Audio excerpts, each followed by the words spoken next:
Mereka tidak sedang menunggu diskon besar. Tidak ada promo cuci gudang. Tidak ada antrean pembeli. Yang ada hanya ribuan karyawan berdiri berjejer rapi di depan gerai Hartono Elektronik. Pagi itu di Surabaya. Sunyi, seragam, lengkap. Tangan kanan di dada kiri.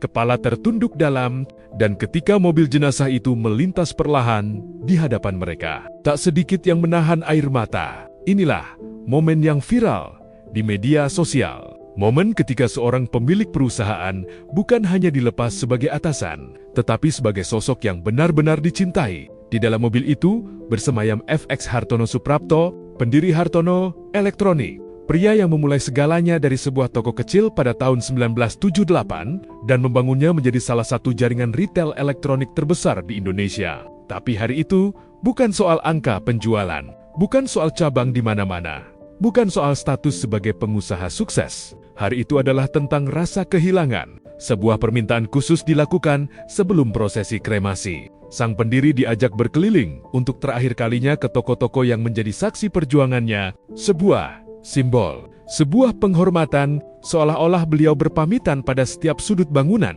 pada setiap rak produk, dan pada setiap karyawan yang selama puluhan tahun berjalan bersamanya. Dalam video yang beredar, terlihat para karyawan berdiri seperti pagar betis panjang di sepanjang jalan. Beberapa berkaca-kaca, beberapa menyeka air mata diam-diam. Tak sedikit yang benar-benar tampak terpukul. Salah satu staf bahkan menyebut, beliau bukan hanya bos, beliau seperti Bapak. Kalimat sederhana, tapi berat maknanya. Karena dalam dunia bisnis modern yang sering dianggap dingin dan penuh angka, jarang kita melihat loyalitas yang begitu tulus. Lalu, siapa sebenarnya FX Hartono Suprapto? Lahir tahun 1950. Beliau memulai usaha retail elektronik di Surabaya pada 1978. Saat itu, hanya toko sederhana, persaingan ketat, modal terbatas. Namun yang membedakan, ia tidak sekadar menjual televisi, kulkas, atau mesin cuci. Ia membangun kepercayaan. Dari satu toko kecil, Hartono Elektronik berkembang menjadi PT Hudson Surya Electric. Cabangnya meluas ke berbagai kota, Surabaya, Jakarta, Sidoarjo, Malang, Bandung, dan lainnya. Ribuan karyawan menggantungkan hidupnya di sana. Ketika era digital datang dan banyak retail tumbang, Hartono tidak tinggal diam. Perusahaan ini merambah online, menghadirkan aplikasi dan platform digital, beradaptasi, berkembang, tetap relevan. Itulah visi seorang pemimpin. Namun yang membuat publik tersentuh bukan hanya kesuksesannya, melainkan kesederhanaannya. Ucapan duka membanjiri media sosial resmi Hartono Elektronik, mulai dari pelanggan setia hingga mitra bisnis. Pelayanannya selalu juara. Pasti itu cerminan dari pemiliknya. Tulis seorang netizen, "Terima kasih sudah membuka banyak lapangan kerja."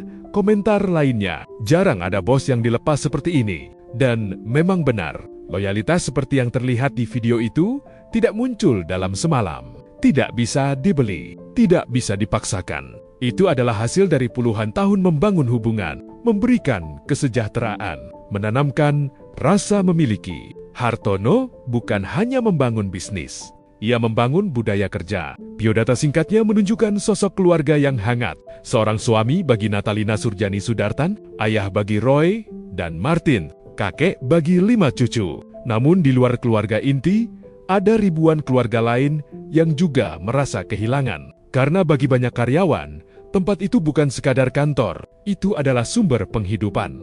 Itu adalah tempat mereka tumbuh. Setelah prosesi berkeliling toko, perjalanan terakhir beliau berlanjut menuju tempat peristirahatan. Surabaya seakan memberi penghormatan sunyi untuk putra daerahnya. Layar-layar televisi di dalam gerai mungkin tetap menyala. Transaksi tetap berjalan. Toko tetap buka. Namun satu sosok yang dulu berjalan menyusuri lorong-lorong toko itu, kini telah tiada. Dan mungkin, disinilah makna sebenarnya dari sebuah kepemimpinan. Bukan seberapa besar perusahaan yang dibangun, bukan seberapa tinggi omset yang dicapai, tetapi seberapa dalam jejak yang tertinggal di hati orang-orangnya. Video viral itu bukan sekadar tontonan emosional. Ia menjadi pengingat bahwa bisnis bisa dijalankan dengan hati, bahwa pemimpin bisa dihormati tanpa ditakuti, bahwa kesuksesan sejati adalah ketika kepergianmu diantar oleh doa dan air mata tulus. Selamat jalan, Pak Hartono. Perjalanan dari toko kecil tahun 1978 hingga menjadi legenda retail Indonesia telah selesai. Namun nilai-nilai yang Anda tanam, integritas, kerja keras, dan kepedulian akan terus hidup. Karena pada akhirnya, definisi bos yang dicintai bukanlah tentang kekuasaan, melainkan tentang bagaimana ia memanusiakan manusia.